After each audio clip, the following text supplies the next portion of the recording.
Tourette's and overcoming Tourette's with all the sport that he's been doing. So yeah, without further ado, give it up for Jean-Michel Victor. Morning, evening. How are you all doing today? Lekker. So my name is Jean-Michel Victor.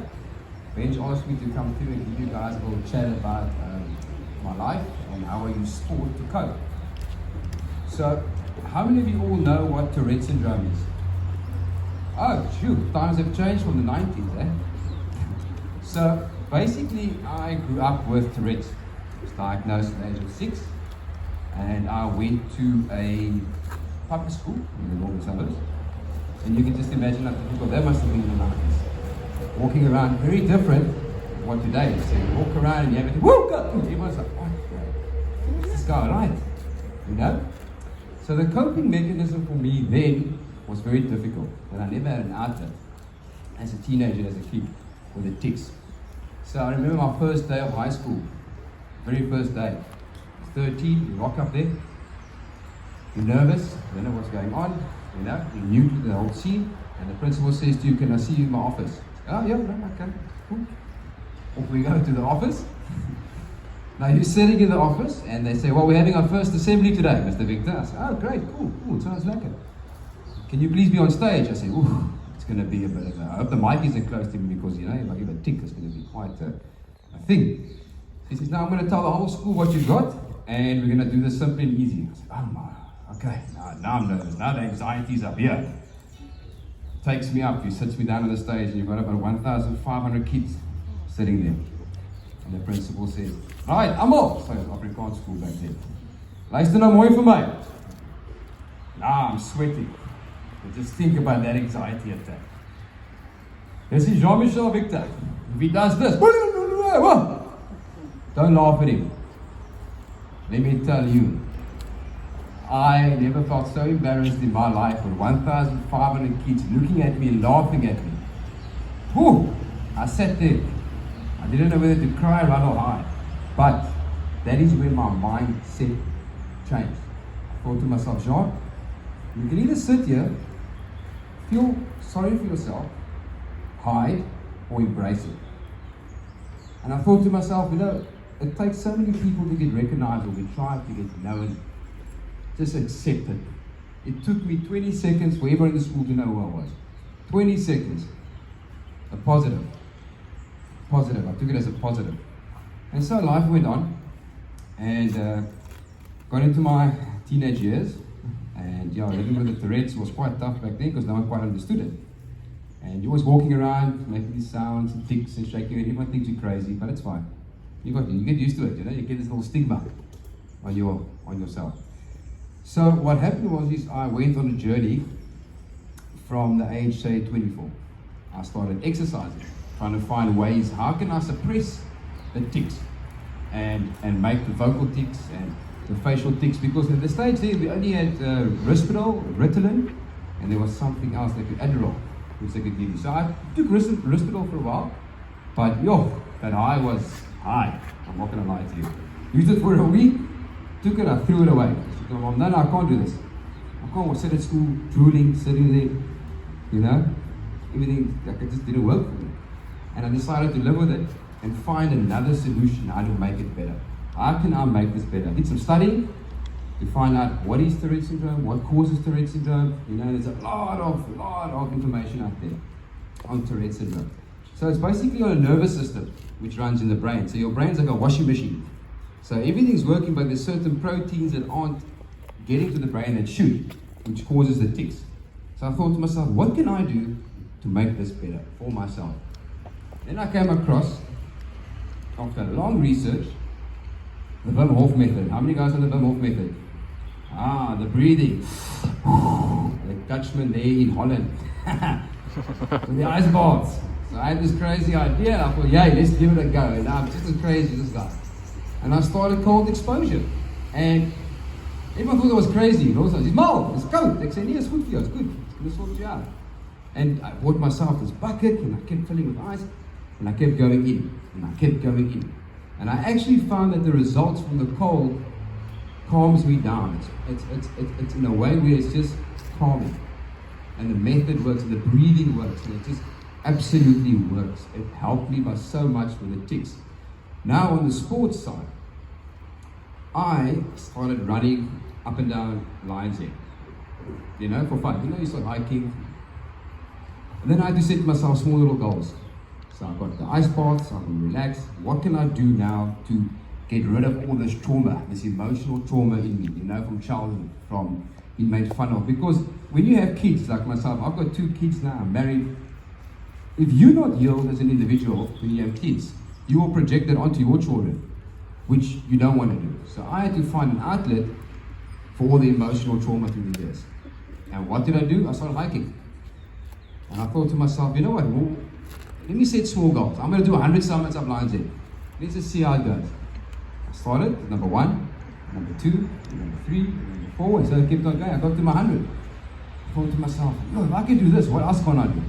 Literally, what else can I do? I'm going to try and run in sub 40. Under 40 minutes up and down.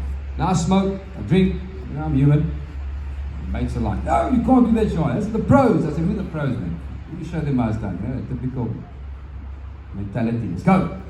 And after 145 times up and down, I did it. I did it in 35 minutes. I thought, geez, if I can do this, what else can I do?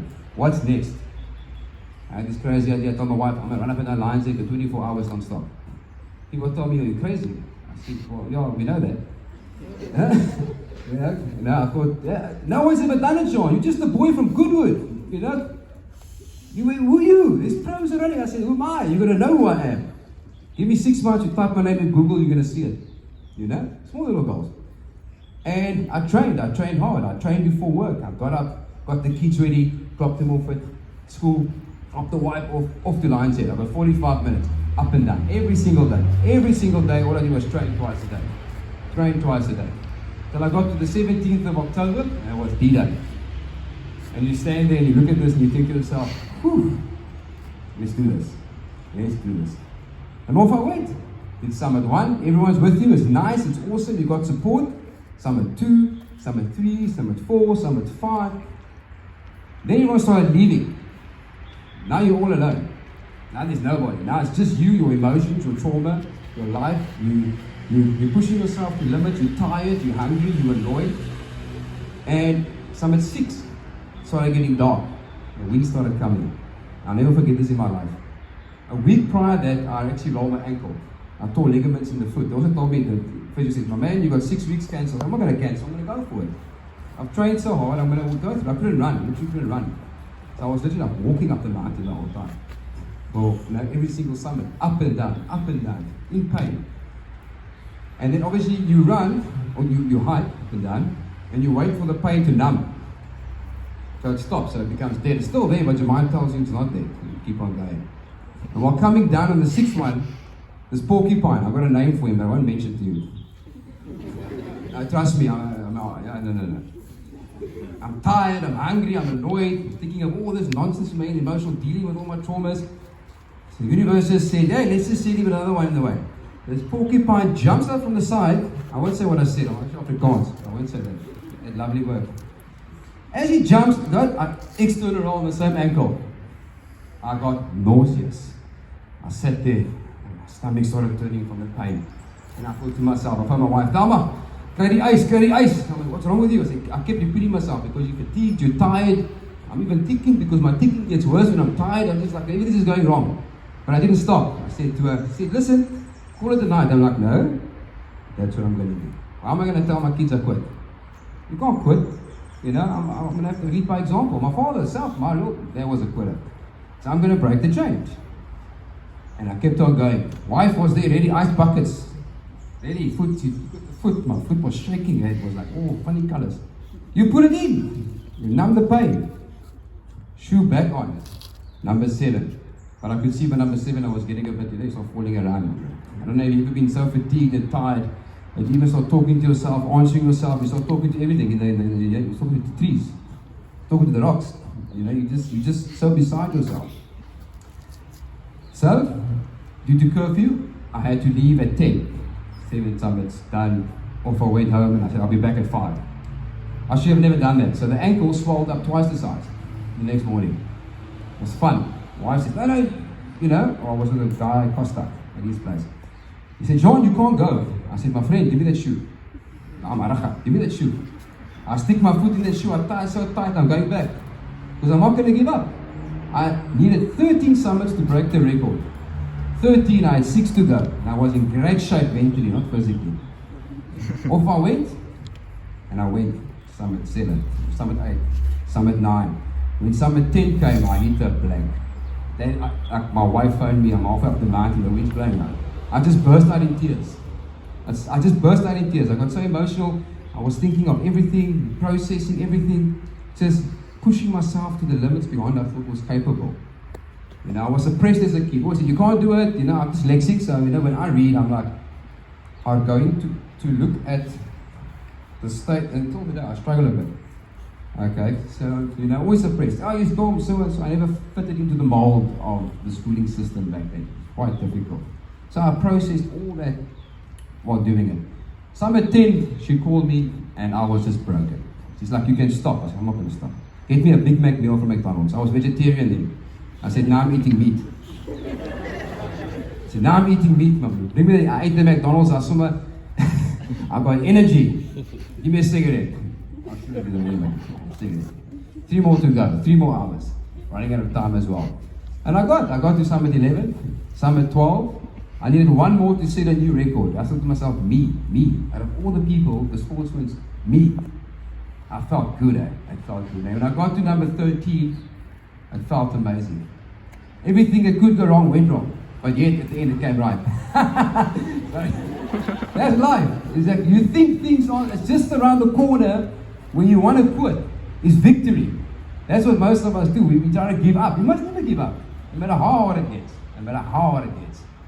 Pushing your body to points of break. You'll be amazed what you can physically do. You will be amazed.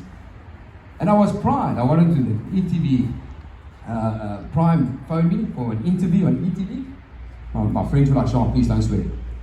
Like literally, like whatever you do, just stay calm. I was no, I'll be fine. I had that done on radio. I was so excited. And then 2 months later, boom, someone beat my record. That's depressing. So after, no one's ever attempted it. Since it was 12, no, but J.M. in 12 hours. I was the first crazy guy to do it. I said, no, now my ego got in the way, I'm going to go back. I'm going back. My wife says, you know what? But then I read his article. And what got to me was like, inspired by Jean-Michel Victor. I was like, my wife said, do you see? That's what it's about. Not your ego, not how good you are. That is what it's about. But I did go back to try and break it. And let's not, I'm not going to lie to you. I'm a man, I got testosterone, I'm going to go. I'm going to check you, my dude. I'm watching you. And I'm the only idiot to go back twice. But everyone knows what it's like the first time. Let me tell you. But I was a bit arrogant the second time. And I went and I pushed and pushed and pushed. I was basically doing the training during winter. So I'm the only crazy guy sitting there running in his short pants, 8 degrees, north wind blowing rain. I'm off, hurrah! Everyone's turning around, I'm going forward, I have no fear. Today's my day, it's fake. And when I went for the second time, I was in the best shape I was ever in. But I wasn't mentally in the best shape. Because I actually realized I've dealt with so much issues on the first one and traumas emotionally that I healed. And that for me was so amazing. That you don't have to always do these heavy things and you've dealt with so much issues. Now I'm gonna fight with my wife before I go for a run. Just to break a sub 5. I've got to look for reasons to keep going. And that's what life's about. As you heal, you get better. You feel better. You start changing. You start respecting yourself, and loving everyone else with respect. That's what life's about to me, which I had to learn. Just because I have an issue emotionally, I mustn't let my emotions or the environment control my emotions. Because I was a very insecure, took everything personal, thought the world was attacking me, and I felt that I had to do something bigger and better than myself to prove to myself that I can. And I learned self-love, acceptance, accepting me for who I am, and no one else. It took me many years. I remember, if it wasn't for sport and running and trail running and putting in the effort, pushing myself to the next limits, I wouldn't be where I am today. You know, and my wife as well. I met my wife when I was in high school, by the way. I was younger than all of you. I was 13. Yeah, I said I'm going to marry her. They told me, you're crazy, you're 13. I said, what do you know about love? I said, I know what love, I'll show you love. 18 years later, yeah, 2 kids, still married. I won't say we're always happy. So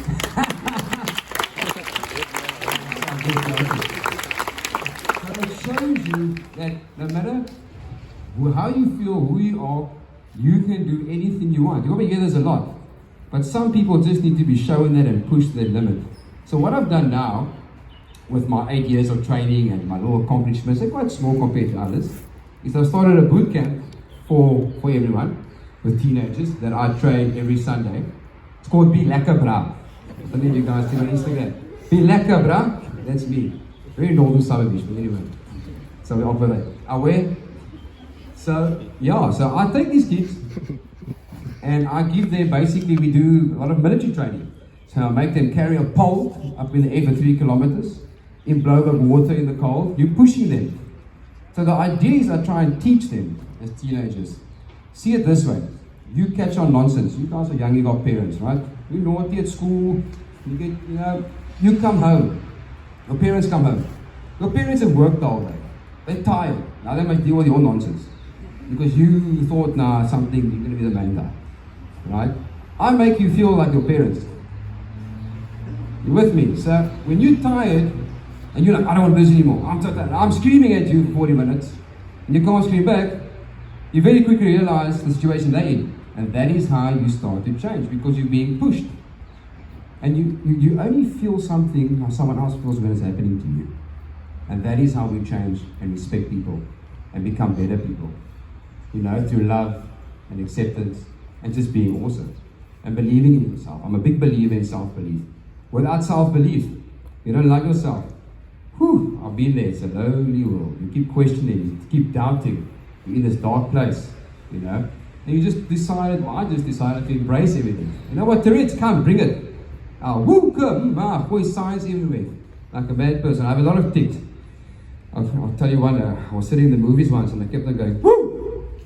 And just imagine that guy, he turns around. So when I asked him to turn around, I said, who's this guy? So I'm trying to find him myself. And he keeps making these noises. I don't know what's going on here. I did it a lot, and I used to have one middle finger. So imagine ice skating. A guy comes up to me and says, my bro. I say, what's your story? I'm from Brackenfell, eh? I say, yeah, cool. You know, whatever, 6440, number, or whatever your postal code. You show my gold middle finger. Yeah, sorry bro, I got Tourette's. I don't know what that is, but I'm going to move you. I said, my friend, I'm Portuguese, I'm Afrikaans. Don't try that. Calm down. We like bulldogs and pit bulls mixed. You know, I might have a tick right now. Yeah? So you need to embrace what the universe has gifted you with and not suppress it. And that is the key. So a lot of things, you know, accept who you are, embrace what you are, and just love yourself. Not through vanity or being, I don't know the right word, what's it? Cocky or arrogant. You know what I mean? Just self-love, you can show love. And that's what the journey has taught me. And yeah, I'm still going to go back and try and break a guy's record as well. It's eating me up inside. You know, it's difficult. But it's a lot of training, a lot of sacrifice. So yeah, sports is good also for team building with people. Relying, teamwork, you know. Having friends is good, but a team is unstoppable. You guys can get in there and put all your differences aside, look at the main objective, and work together. Then you can argue afterwards. I'm Portuguese, you can just think about my family. Oh man. Try having a conversation on a Sunday lunch. Everyone's got this story to tell. You know, you're trying to, when someone does this in my family, then you must talk. Because that's your gap. Because if you don't take it, you're not going to get it. You know? And we fight and we argue, but then you tell you're in trouble. One phone call, so my 10 oaks walk a Carlos, Miguel, Mario, you know. They got their fish and chips in the back. I had to close the shop for this. What's your story? I said, no. So that's what it's all about. Teamwork, relying on each other, and just being lekker. Alright, so that's basically me, guys. How do you do? Thank you. I can talk a bit about